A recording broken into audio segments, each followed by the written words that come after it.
namazla da kifayətlənmək olmaz. Bəzi insanlar namaz qılmaqla ictimai məsuliyyətini unudur, başqalarına fayda vermək düşünmür. Ümumiyyətlə insanın Allaha yaxınlıq meyarı həm də insanlara faydalı olmasıdır.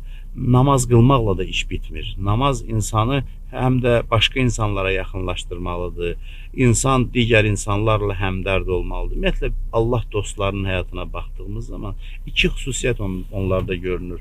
Allahla möhkəm əlaqədə olublar, münasibətdə olublar. Gecə ibadətləri, Allahın dərgahına yönələrkən hansı hallar keçiriblər. Peyğəmbərimizdən tutmuş imamlar, hər bir salih insanın həyatına baxırıq. Allahla möhkəm mənəvi bir rabitə olub onlarda və eyni zamanda insanlara xidmət edirlər. Yəni gün açılandan axşama qədər insanların xidmətində olmaq onlara zövq verir, özü təmənnasız şəkildə. Yəni çalışmalıyıq ki, inanc Allaha yaxınlaşma vasitələrindən biri də, ən mühüm vasitələrdən biri də ictimai faydalılıqdır, başqalarına faydalı olmaqdır. Amma bir daha vurğulamaq istəyirəm ki, bütün xeyir əməllər ibadətlə qəbul olunur.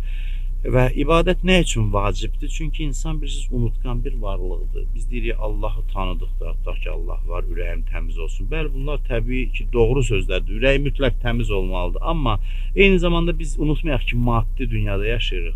Və maddi dünyanın səs-küyü, cazibəsi bizi bəzən hədəfdən uzaqlaşdırır, unuduruq yaradanımızı.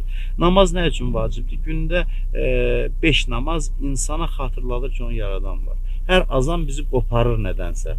Yəni biz elə bir maddiyyətin o səs-küyündən aralanıb Rəbbimizə tərəf gedirik. Ona görə də namaz vacib buyurulub ki, hər gün insan Allahı xatırlasın. Quranda ərəbcə desə ayə belədir. Əqimiz sələtə li zikri. İbadət et ki, məni yad edəsən. Namaz qılın ki, məni yad edəsən. İnsana deyilir, namaz qıl ki, məni yad edəsən, məni yad etmək üçün ibadət elə.